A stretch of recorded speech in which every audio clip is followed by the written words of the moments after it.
শিওন 16-inch table fan.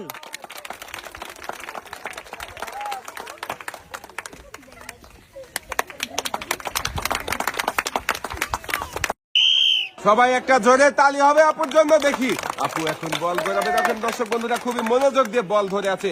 গড়িয়েছে সাবাস, গতিটা আরো ভাঙতে পেরেছে আমাদের এই আপু। আপু চলে আসেন এদিকে, আপনিও বিজয়ী হতে পেরেছেন। আর আপনার জন্য রয়েছে একটি টোকেন ওঠানোর সুযোগ। সবাই কিন্তু অপেক্ষা করছে দর্শক বন্ধুরা, আপনার টোকেনে কোন পুরস্কারের নাম লেখা রয়েছে সেটা এবারে দেখার পালা। এবারে আমরা দেখবো আপনার জন্য কোন পুরস্কার রয়েছে। টোকেনের গায়ে লেখা আপুর জন্য পুরস্কার হিসাবে রয়েছে 10 লিটার সয়াবিন তেলের বোতল। দর্শক বন্ধুরা খুবই মনোযোগ দিয়ে খেলেছিল আমাদের এই আপু, তাই তো একসাথে 10 লিটার সয়াবিন তেল পুরস্কার পেয়েছে। পুরস্কার নিয়ে আপু চলে যাবেন সামনের দিকে।